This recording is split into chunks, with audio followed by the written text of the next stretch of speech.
estar de acuerdo con mi planteo y decirme, no, no estoy de acuerdo, no es que tengan que decir que bien o seguir con este seminario, pueden decir, es el momento de retirarme.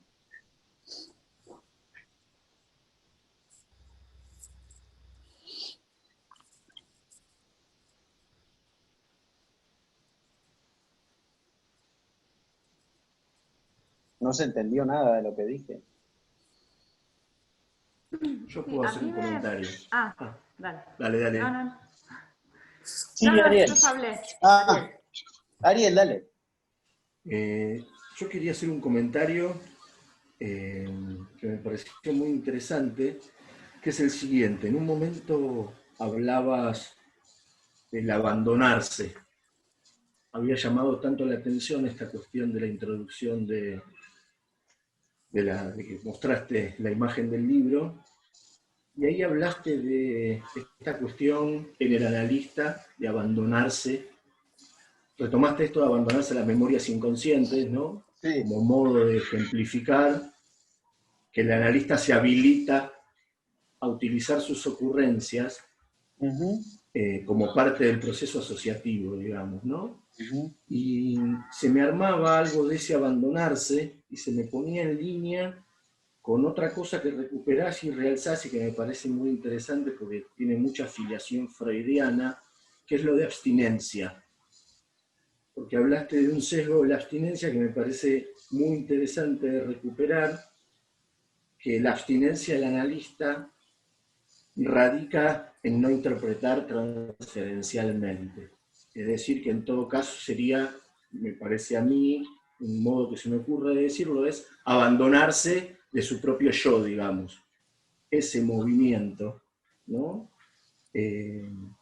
Dejarse, abandonarse, abstenerse, me parece como que se ponen como en un lugar análogo.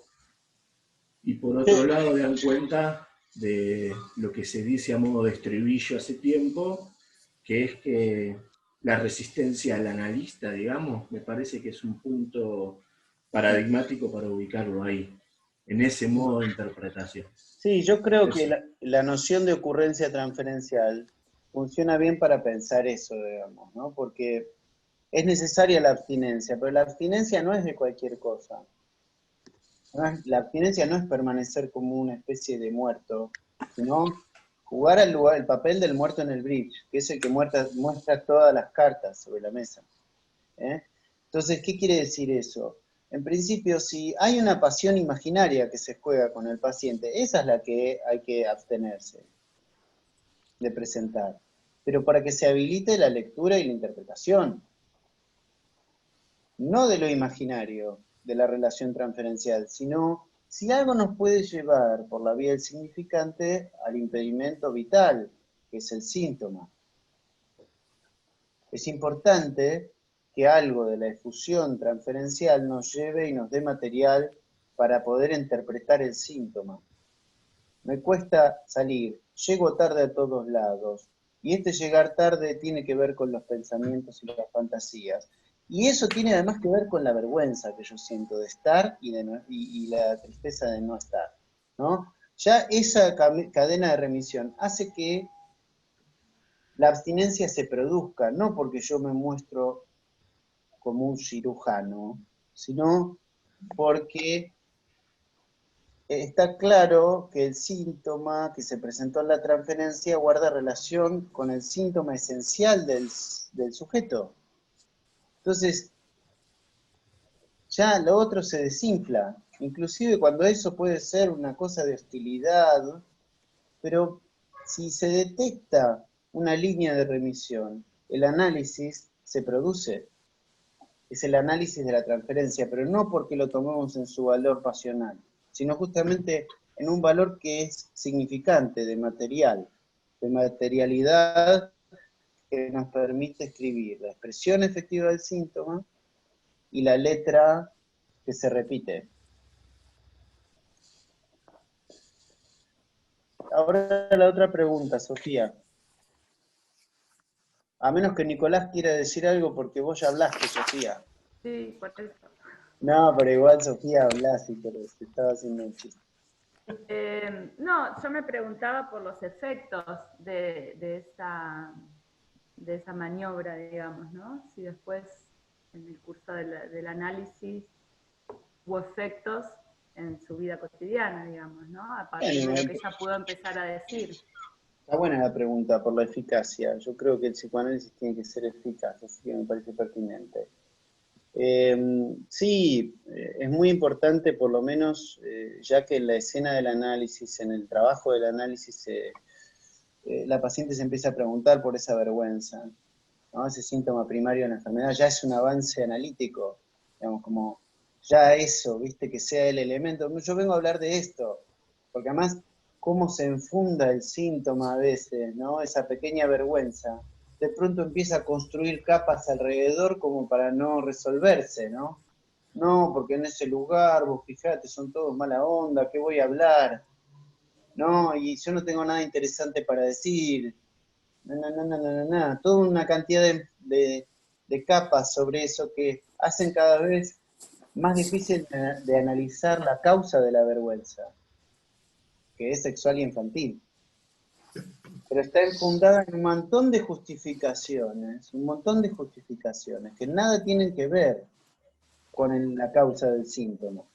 Entonces, sí, digamos, si vos preguntás por el caso en particular, y sí, porque eso se sucedió en un tratamiento de ese síntoma, una toma de posición mucho más clara en su trabajo, la toma de una palabra, ¿no? de mayor gravitación en determinados lugares, eso es muy importante para esa persona, imagínate. Eso ya es un efecto terapéutico, pero el trabajo con la vergüenza y el trabajo, ¿no? De ir a bailar parece una banalidad, pero para una persona, qué sé yo, puede ser el fundamento de su vida, ¿no? Poder ocupar ese lugar, ¿no? Inclusive ser una mujer en el baile, ¿viste? Todo ese tipo de preguntas que no se encara una persona que está atrapada por esa vergüenza sintomática que es primaria y viene de la infancia.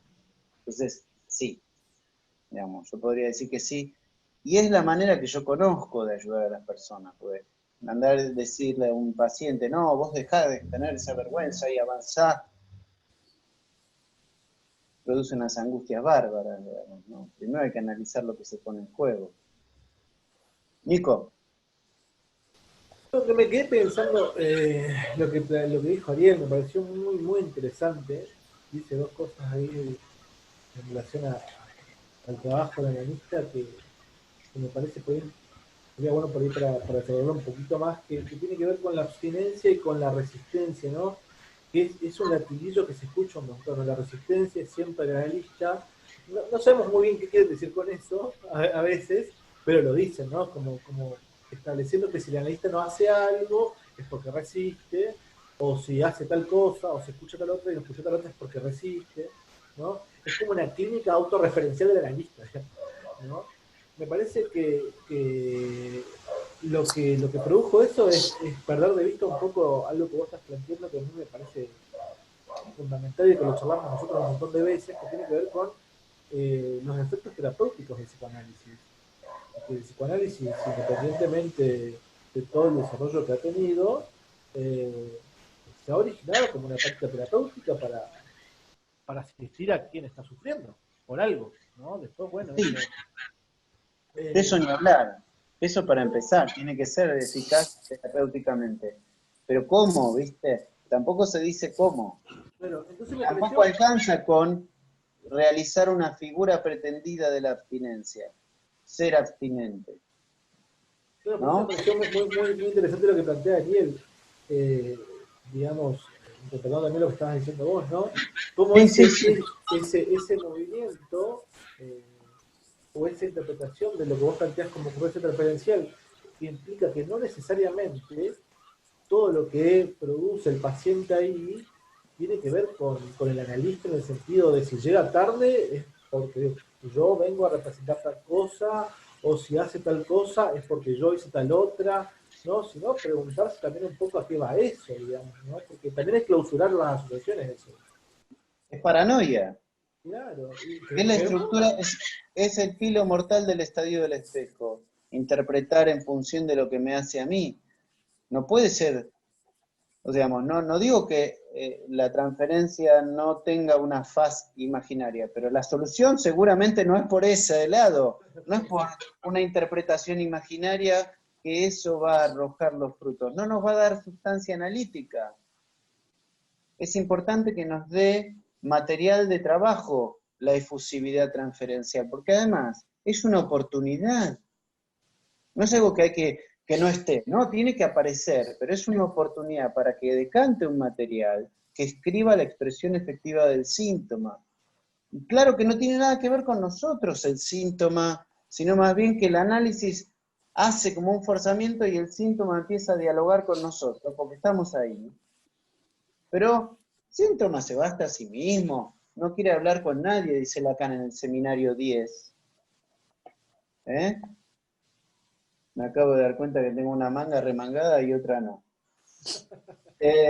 Gracioso. División subjetiva. Sí, estoy medio en la oficina, medio o sea, en casa. Bueno, la cuestión es...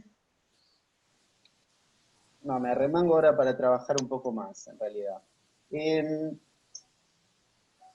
La cuestión es que uno tiene que entender que la causa no tiene que ver con nosotros.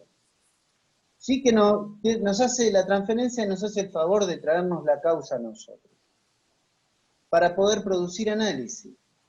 El problema no es que se produzca la puesta en acto de la realidad sexual del inconsciente con nosotros. El problema es que no saquemos nada de eso. Entonces, la ocurrencia transferencial es una matriz de datos, junto con el ARPOT, como para poder extraer una muestra de eso que se manifestó en la cura. Ahora, ¿cómo se produce la ocurrencia transferencial? ¿No? Porque volvemos a la pregunta inicial. ¿Cómo se produce? ¿Cómo trabaja el analista? ¿No? ¿Cuál es la manera? ¿Eh? Y para eso tengo una pizarra más. En realidad tengo dos pizarras más, pero esta es más dinámica, es un PowerPoint. Así que es un PowerPoint de pizarras. Ya les muestro.